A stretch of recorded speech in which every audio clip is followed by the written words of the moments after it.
Bienvenue à ce nouvel épisode de mes présentations photographiques, cette fois-ci pour le mois de mars 2022.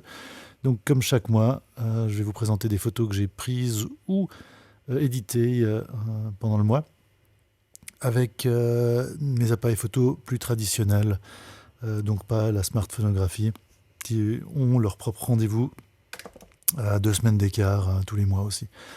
Donc commençons tout de suite avec ces deux premiers clichés. Donc partie de mon séjour en Californie, cliché pris dans la ville de Redwood City, au sud de San Francisco, dans la baie. Une de ces villes de la Silicon Valley qui se sont un peu plus développées que les autres. Et ici, donc, c'est deux photos prises avec un Leica M8 CCD, donc un capteur non plein format. Un essai de capturer un petit peu l'ambiance de cette ville. À nouveau, c'est des photos que je prends souvent dans le contexte de mes déplacements ou de mes activités, en fait. Et là, ce que je trouve intéressant sur ces deux clichés, donc, qui sont pris en utilisant une lentille 35 mm Summicron f2.0 de Leica, avec ce rendu assez particulier, qui équivaut en gros à 50 mm, j'arrondis, à cause du capteur qui n'est pas plein format. Et donc là, deux clichés où j'essaie de restituer cette ambiance en début d'année californienne du Nord, en prenant des clichés relativement vides de vie, mais qui ont quand même quelques petits éléments singuliers. Donc ça, c'est toujours quelque chose que j'essaie de trouver dans mes clichés. Toujours trouver quelque part un petit indice à une histoire. Alors là, on voit un homme avec sa tondeuse qui tond le bord de ce gazon, en fait, à côté d'un parking. Ce grand eucalyptus, ces quelques autres arbres un peu moins grands à droite, des palmiers au fond, et ces constructions assez typiques de cette suburbia de Californie.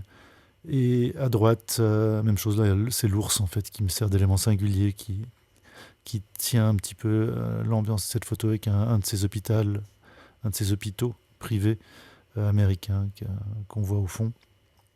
En fait, c'est un département de l'hôpital qui a cette petite bâtisse en avant. Je trouve intéressant, un reflet un petit peu de la croissance de cette communauté où on a des petits bâtiments plutôt typiques du milieu, de la fin du siècle passé, comme l'est cette bâtisse en avant. Et ces nouveaux buildings derrière qui sont construits pour accommoder en fait, le plus grand nombre de patients, la plus grande population.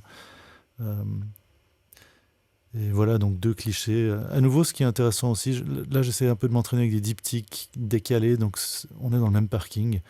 Et en fait, les deux photos, je les ai placées.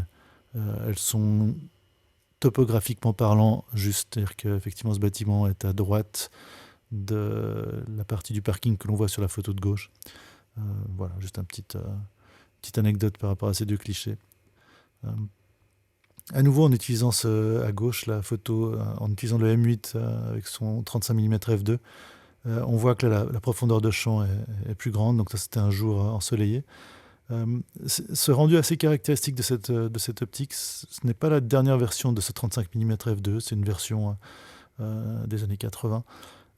Et on voit bien aussi cette un peu diffusion de la lumière dans les contrastes. Et à nouveau, là, bien que ce M8 a un obturateur au 8 millième de seconde, en pleine ouverture, on voit que le capteur est un petit peu aux limites, mais on a quand même du détail dans les hautes lumières. Voilà, à nouveau une ambiance, je trouve intéressant. Là, on est à nouveau dans le même complexe hospitalier, avec un vieil arbre qui se fait déraciner, littéralement, pour laisser place à de nouvelles constructions. À droite, par contre, un jardin avec ses herbes folles, ses buissons, sa végétation qui pousse, le renouveau un petit peu en réponse à cet arbre qui se fait déraciner. Alors là, par contre, techniquement, là, c'est un voyage où, quand je pars en voyage, selon le temps que j'ai en voyage, là, c'était plusieurs semaines, j'ai décidé de prendre une gamme d'objectifs qui sont les Summarit M. Donc j'ai pris le 90 2.5 et le 50 2.5. Et là aussi, ils sont adaptés sur le Leica SL2. donc un boîtier relativement récent, à haut nombre de mégapixels et une belle sensibilité. À nouveau, le 2.5, l'ouverture à 2.5 de ces optiques, là, c'était avec le 90 mm. Je trouve que c'est une profondeur de champ qui est assez intéressante, en fait, qui est un peu moins habituelle que le 2.0 ou le 2.8. Je ne suis pas sûr qu'on remarque forcément la différence dans les clichés, mais quand on utilise régulièrement une lentille comme là, je trouve intéressant. Donc c'était vraiment un séjour où j'ai essayé de m'adapter à ces lentilles, de bien les comprendre. À nouveau sur ces deux clichés suivants, là toujours avec le SL2, qui a quand même un capteur qui a une très bonne sensibilité en basse lumière, en utilisant ce Sumarit M90 mm 2.5. Donc on est assez confortable en termes techniques, en termes d'ouverture de l'optique, de luminosité et de sensibilité du capteur, sachant qu'en plus il a un stabilisateur dans le boîtier pour capturer ces moments de basse lumière. Et en plus, donc, sur ces deux clichés, c'est un quartier un village un peu cossu de la baie de San Francisco. Ce que je trouve intéressant, là, à gauche, donc ça c'est les bâtisses plutôt des années 60, 70, voire avant, plutôt traditionnelles de cette région-là, du milieu et de la fin du siècle passé. Et ces bâtisses qui sont souvent rasées pour construire des bâtisses comme celles que l'on voit sur la photo de droite. Alors, dans ce cas-là, c'est pas forcément exactement ça, mais on se retrouve souvent avec des grandes maisons, avec des colonnades qui tendent à rappeler une certaine architecture européenne. Voilà, ça c'est un petit peu ce travail que j'ai fait dont j'ai déjà parlé le mois passé sur l'ambiance qu'il y a dans ces villages de la Silicon Valley. Alors à nouveau, le SL2, il y a une belle gamme de sensibilité aux lumières.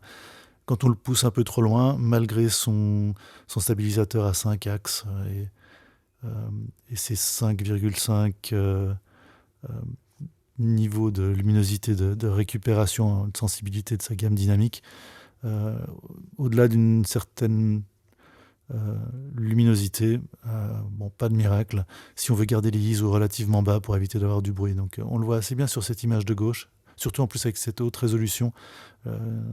Ça rend quelque part notre cliché plus sensible au mouvement cinétique. Donc là on voit qu'il y a un petit flou cinétique à gauche. À droite, avec la luminosité du ciel, l'appareil s'en sort relativement bien. Mais là on est vraiment dans des obturations assez lentes en fait. On continue, donc là c'est ensuite la photo de route. La Californie, ça fait partie des États-Unis, c'est un peu le pays de la route. Deux clichés aussi pour montrer. Alors là, après les clichés par rapport à cet interlude dans mon voyage, là c'est sur le trajet aller ou retour vers Los Angeles. Los Angeles qui se trouve à 5-6 heures, voire un peu plus, de San Francisco au sud. Et on a un nombre de routes pour y aller ou pour en revenir qui sont absolument incroyables en termes de paysage et d'ambiance. Alors là, ces deux clichés ont été pris sur la route. Donc ça, c'est quelque chose que j'aime bien faire. Je regarde pas vraiment le cliché que je vais prendre, mais j'ai un peu pris l'habitude en m'entraînant.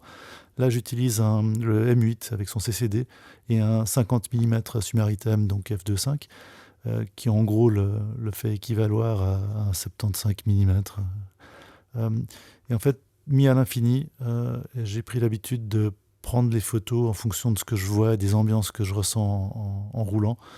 Et donc c'est soit par la fenêtre de gauche, là, comme cette image de la côte pacifique au nord de Big Sur, en fait au sud de Carmel, pour ceux qui connaissent, avec ces troupeaux de vaches qui ont probablement l'un des plus beaux paysages au monde, et où cette image à travers le pare-brise à droite de cette ambiance d'autoroute américaine avec les eucalyptus, ces arbres qui ont l'air de s'étendre sur la route, enfin une certaine ambiance comme ça.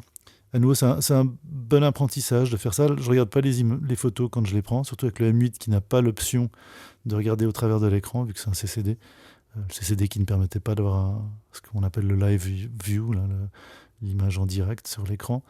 Donc mis à l'infini, c'est un entraînement de tenir l'appareil photo d'une façon qui puisse faire des images correctes, donc à gauche à travers la fenêtre ouverte par exemple, parfois fermé, mais ça rajoute des artefacts, ou à travers le pare-brise, avec une focale qui est suffisamment longue pour éviter d'avoir le rétroviseur ou les bordures de porte, euh, ou, les bords de siège, ce genre de choses. À nouveau à gauche, là, une image faite avec le M8, même équipement. Alors là, c'est en allant au sud, sur l'autoroute 5. Celle d'avant, c'était l'autoroute, c'était la route 1, la suite, au-dessus de, si je ne m'abuse, au-dessus de Santa Cruz. Celle-là, par contre, c'est dans les terres, sur l'Interstate 5, qui est vraiment une autoroute qui va tout droit pour des centaines de kilomètres à la suite, mais vraiment des paysages assez intéressants. Ensuite, à droite, un cliché, alors là, on part au SL2, même optique, le 50 mm, là, qui tout d'un coup redevient 50 mm, vu que le capteur est plein format. Ça, c'est une photo, simplement, il y a des constructions au musée, c'est le musée d'art de Los Angeles, et autour, on a ces grands palmiers, et puis des grues. Je trouvais intéressant avec ce coucher de soleil, avec ce ciel crépusculaire, bleu foncé, et des lumières qui viennent d'en bas du musée, qui éclairent les palmiers. Je trouvais assez intéressant. Alors là, on est vraiment avec un capteur moderne, peu de bruit, bonne qualité d'image, une exposition lente. Voilà. Même chose à nouveau avec ces boîtiers modernes, là, le SL2, le 50 mm f2.5. Ça, c'est à l'intersection de l'autoroute 101 et de Hollywood Boulevard. On a ces autoroutes qui traversent Los Angeles.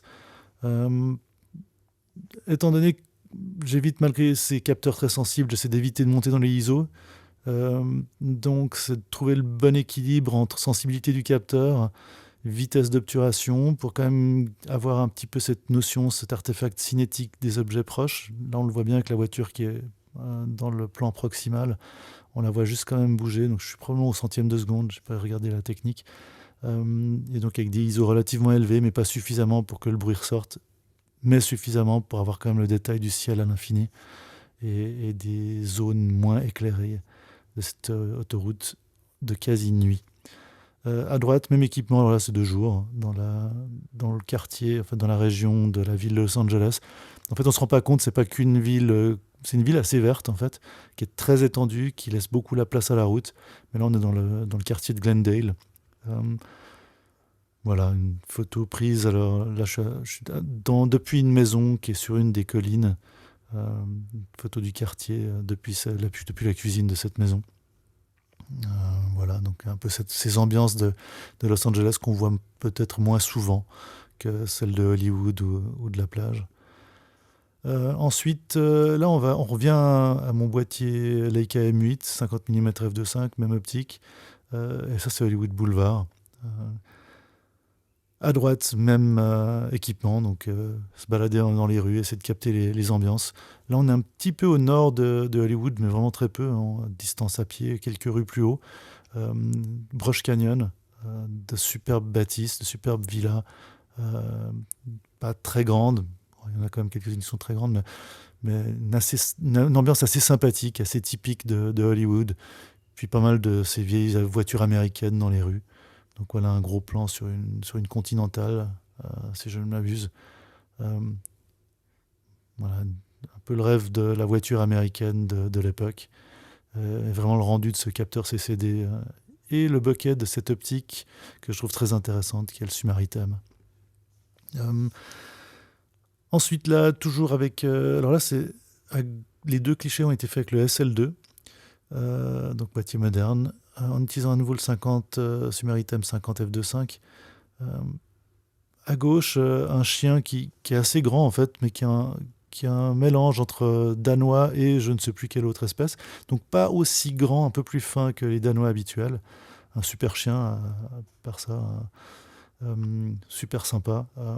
Et en fait, à nouveau, là, j'ai pas mal s'amuser avec son sujet, essayer de rentrer en interaction avec son sujet, qu'il soit un animal ou pas, d'arriver à obtenir un dialogue, dans ce cas-là non verbal, pour essayer finalement d'avoir un cliché intéressant. Il ne faut pas que ça éclipse le bon temps de la vie qu'on a autour, mais là je trouvais intéressant de refléter un petit peu. Là, le chien est vraiment en interaction, il regarde ce que je fais, je regarde un peu ce qu'il fait. On s'était marré avant avec son jouet, avec son doudou. Et là, à nouveau, la bonne pause. Il suffit d'attendre, il suffit de rentrer en interaction. Et, ça s'applique aussi aux humains. Pas forcément y aller verbalement, mais essayer de créer une histoire entre soi-même quand on photographie et son sujet. Puis à droite, voilà une photo d'Hollywood Boulevard où là c'est explicitement écrit. Je trouvais intéressant ça. J'étais en train de prendre un café le matin. Tous les moments sont bons pour essayer de faire de la photo tranquillement un matin. Je crois que c'est un samedi matin, Hollywood Boulevard. euh, un beau ciel nuageux, mais du soleil. Et un certain vide, comme ça. Donc là, j'utilise un petit peu les réflexions de la vitrine, du café. Euh, les lignes proposées par le parasol à l'extérieur, par la route, par le croisement, par les constructions. Et, voilà. À nouveau, la SL2, 50 mm 2.5. On revient à ces photos de trajet. Elles étaient un peu dans le désordre dans ma présentation, mais voilà.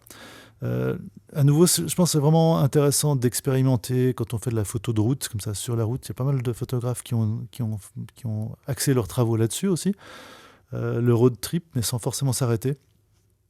Je pense que c'est intéressant de penser au point de vue avant. C'est bien de prendre beaucoup de photos. Alors, on sait que la plupart des photos vont pas forcément être réussies, mais avec un peu d'entraînement, en en prenant un peu au feeling, en respectant assez bien ce que l'on imagine être le bon angle, on arrive quand même à capter ce que l'on veut. Là, dans ces deux cas, la photo de droite était au sud de Big Sur, donc quand on monte depuis Los Angeles sur la route 1 qui longe la côte pacifique.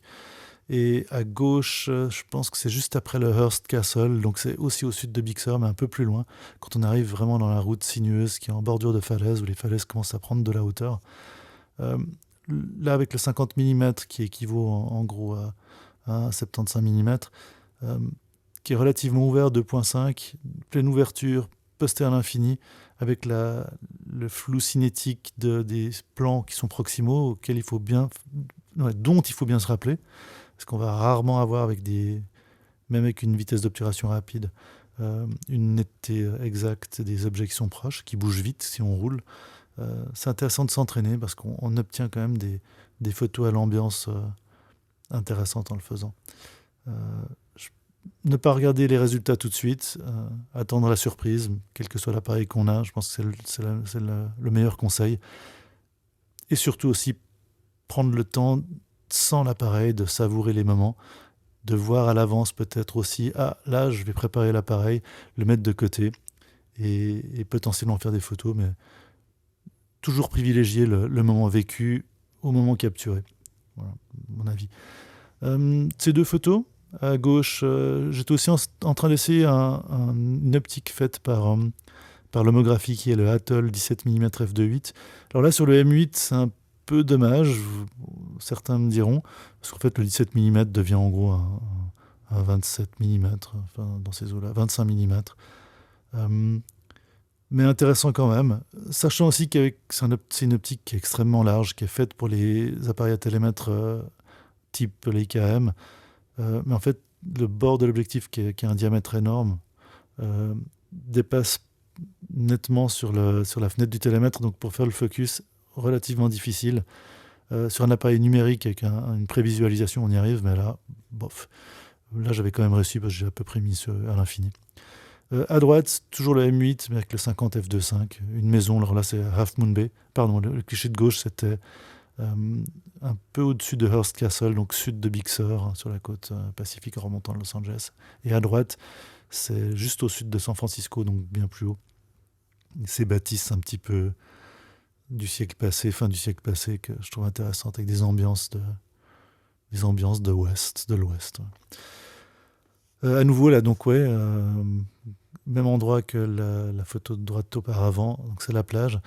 Là, c'est le SL2 avec le 50 mm f2.5. Je trouve aussi intéressant, des fois, quand on capture des ambiances, d'essayer de trouver un moment où beaucoup d'histoires se passent en même temps. Je trouve intéressant ces clichés où on peut regarder un peu dans les détails. On voit qu'il y a un kayak en haut à droite.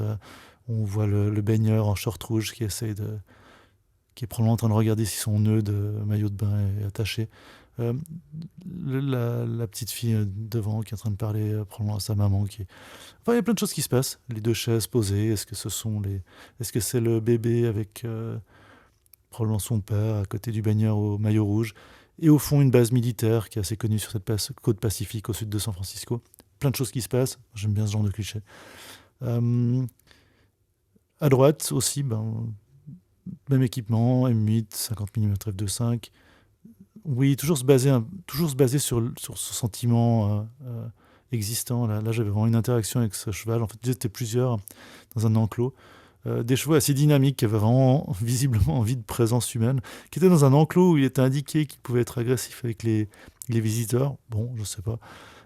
Mais c'était intéressant et ce cheval était assez marrant. Je suis passé plusieurs fois. À chaque fois, il est venu juste dire bonjour. Et là, je trouvais intéressant sa manière de venir à moi avec cette ombre et ce grillage devant. Essayer de capturer ce moment. Euh, voilà, une petite histoire.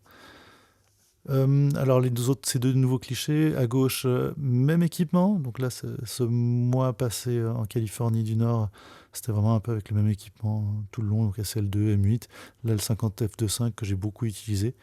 Euh, Là, c'est un ancien hôtel de Palo Alto qui avait été transformé en appartement et qui est à nouveau retransformé en hôtel. On est pendant les travaux, c'est dans l'University Avenue, la rue principale de Palo Alto.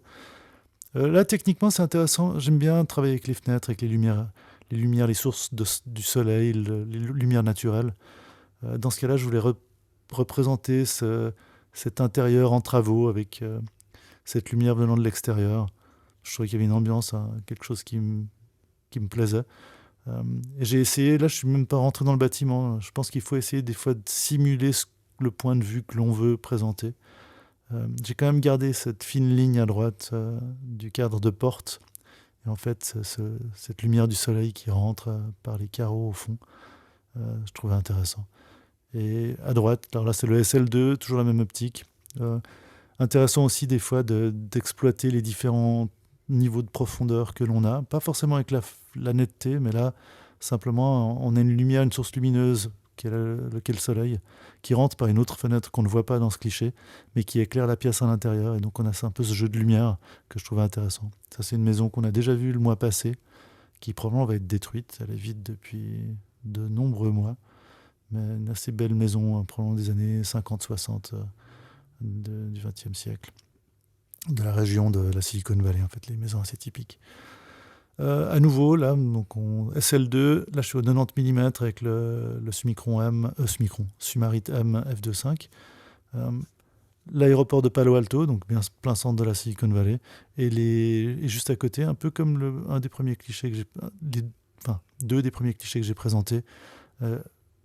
Clairement, à ma gauche, j'ai l'aéroport, à ma droite, j'ai les marais. Et donc, c'est un peu deux angles du même emplacement. C'est pas exactement le même emplacement, mais. Et je commence vraiment, là, c'était vraiment un entraînement avec ces optiques Sumarit-M. J'aime vraiment bien ce bokeh qui est très doux. Euh, Vraiment un rendu précis qui est sensuel. Euh, une ouverture qui est bonne, une profondeur de champ qui est tout à fait respectable avec le 2.5, une très belle géométrie, des optiques qui sont vraiment très bien balancées à mon goût, globalement. Ensuite, la SL2, toujours le Sumarit-M 50 mm, San Francisco. Les deux clichés, à nouveau, même concept sur les deux clichés. En gros, un pseudo même point de vue. Donc là, c'est un peu centré sur un parc qui s'appelle Yerba Buena Gardens, dont on voit la pelouse sur le cliché de droite. C'est près d'un grand centre de congrès qui s'appelle Moscone. Et il y a des travaux, il y a une des stations en fait de train qui est fermée, qui est en travaux, mais avec ses plaques en inox, ses verres, ses grillages. Je trouve intéressant avec ses lumières aussi. Et à droite, donc c'est l'église de Saint-Patrick qui est juste devant le musée d'art contemporain juif, et à la droite, on a le musée d'art contemporain. Je trouvais intéressant ce mélange de genres architecturaux avec ces gens qui savourent le parc devant. Aussi un bon exemple du rendu de la combinaison de cette optique avec le SL2. Là, toujours SL2, 90 mm Sumarit M 2.5. Je parlais tout à l'heure d'exploiter un petit peu les niveaux de profondeur. Là, en fait, mon sujet, c'est un sujet un petit peu pictural, géométrique. Mais on pourrait aussi voir que le sujet, c'est cette bâtisse qui est tout au fond, que l'on voit derrière la traversée de tout cet étage d'un bâtiment vide. J'essaie de créer en fait l'envie d'une histoire, de l'espace qui est vide et de ce qui se passe derrière, tout en cadrant une de ces règles de la photographie qu'il ne faut jamais suivre à mon goût, mais qui fonctionne à un certain niveau. Un cadre dans le cadre, dans le cadre. Ça appelle le regard de celui qui regarde. Voilà. Puis à droite, la moto, je crois que c'est le shérif d'un village qui s'appelle Woodside, dans les collines de la Silicon Valley, à l'ouest de Palo Alto et de Redwood City. Cette grosse Harley Davidson qui, pour moi, évoque quand même typiquement un peu comme ces séries américaines, Chips et compagnie.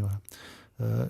Toujours, j'aime bien exploiter aussi dans les deux clichés. Là, on a un peu cette idée d'exploiter l'espace périphérique pour créer une sensation de taille et de distance, de profondeur. Voilà. Après, on revient à ces marécages de Palo Alto, de l'est de Palo Alto, avec la baie de San Francisco et les montagnes au loin à l'est, de l'autre côté de la baie. Là, c'est du M8 avec le 50 mm. Ces très belles lumières et ces paysages qui sont assez fantastiques, qui sont en fait peu connus. Quand on parle de la Silicon Valley, on ne s'attend pas forcément à ces grandes étendues naturelles, sauvages. Voilà. Et intéressant, j'ai mis ces deux clichés côte à côte parce qu'en fait aussi, donc je m'amuse beaucoup avec la matière numérique en général. Mais à droite, là, on a un capteur CCD. En fait, les deux photos sont prises avec un CCD. Le M8 étant un CCD, cette technologie de capteur qui était en gros meilleure à début du siècle. Mais alors voilà, tous les capteurs ne sont pas les mêmes. Donc à gauche, on a un capteur de 10 mégapixels haut de gamme de l'époque. À droite, on a un Minox Leica M, c'est une sorte d'appareil photo quasiment jouet de la même époque. C'est un 4 mégapixels, aussi un CCD. Une optique assez... un peu comme ce qu'on pourrait retrouver dans un appareil photo dans un téléphone de l'époque. Donc ça distord un peu dans tous les sens. Mais le rendu, je trouve intéressant. Donc je voulais juste mettre un peu, c'est une photo que je trouve intéressante en soi, mais ça donne aussi une bonne idée de ce que la technologie derrière va rendre. On a beau avoir un capteur CCD qui est un peu organique, c'est pas du tout le même rendu, malgré la entre guillemets faible différence de mégapixels entre les deux. Il y a beaucoup de facteurs qui rentrent en jeu pour un rendu qui est très différent. Cette série, pour ce mois-ci, on va un peu finir avec du film. J'ai aussi utilisé j'aime bien, j'ai pas mal de stocks de vieux films expirés. Donc là, c'est du film, c'est du Kodak, je crois, Advantix 200 ISO, expiré en 2001, en format APS, donc ce format qui n'existe plus, ces cartouches de film, en utilisant là un appareil photo réflexe Canon EOS fait pour l'APS, qui était le IX, et une optique de Sigma, qui est un 500 mm f8, qui était fait pour les montures EOS. Et donc, vu le format, c'est en gros un 750 mm. Je m'étais amusé avec cette pellicule. J'aime beaucoup le grain de ces pellicules APS expirées, ces distorsions de couleurs. Je trouve ça intéressant. Et là, je me suis un peu amusé vu l'optique que j'avais sur cet appareil. Je me suis amusé un peu à attraper des toitures. Même chose là à gauche. Alors là, ce 500 mm, en fait, c'est un téléobjectif à miroir. Donc le bokeh est très bizarre. Ça fait des bokehs qui sont un petit peu en couronne, euh, très bien délimités, un peu comment on appellerait ça, en rondelles d'oignon. En fait, je sais pas si le terme est bon, mais c'est pas des très beaux bokehs, mais si on l'utilise comme ça, je trouve que ça va tout à fait bien. Et la définition est extrêmement bonne sur ces optiques miroirs comme des téléobjectifs, j'allais dire, comme des télescopes en fait. Et à droite, alors là on part sur un appareil photo des années 50, le Super Baldax, qui est en fait un format de film 120, donc un 6/6, et qui a une optique Enaverk Enit 80 mm f2.8. Donc pour l'époque, c'était quand même un assez grand tour de force. C'est une optique qui était basée en fait sur Euh, si je ne m'abuse, alors ça va me revenir. Mais en fait, il y avait 3 optiques pour cet appareil photo et c'est probablement l'appareil photo 6.6, donc qui utilise ces films 120, le plus le plus compact parce il se plie un peu comme ces appareils photo anciens. Donc c'est un appareil à soufflet. On a un bouton, ça l'ouvre et c'est un télémètre, donc on peut vraiment régler la netteté correctement. Euh, et là, j'avais des problèmes. J'ai souvent des problèmes avec parce qu'il est quand même assez vieux. J'ai des problèmes avec l'entraînement du film, donc ça me fait des multi-expositions. Donc c'est une de ces multi-expositions que j'ai obtenues. Alors là, on a avec du film, ça doit être du Portra 400. Et à nouveau avec ce Super Baldax. Donc c'est voilà, c'est une construction optique de type Tessar. Donc pour ceux qui connaissent, c'est 4 éléments en 3 groupes. Euh, c'était C'était assez pertinent et performant pour l'époque. Euh, une très belle optique. Et là, c'est du Pro Image 100. À nouveau avec le problème d'alignement, vu que le film ne s'enroule pas correctement, avec de la multi-exposition sur le cliché de gauche. Et à droite, pas de multi-exposition. Là, c'est un reflet dans une vitre. Mais je trouve aussi intéressant sur la gauche cette construction optique qui provoque un bokeh tournant. On le voit très très bien à l'arrière-plan. Euh, mais intéressant. C'est un appareil photo que j'adore utiliser, qui est un peu compliqué à utiliser, dont le résultat est pas forcément garanti. Mais voilà, toujours s'amuser avec les appareils photo, ça je le conseille. Et le format carré sur ce genre de film, je trouve très intéressant. Donc voilà, j'espère que ça vous a un peu diverti. Et n'hésitez pas à poser des questions, poster des commentaires plus bas. Et voilà, à bientôt!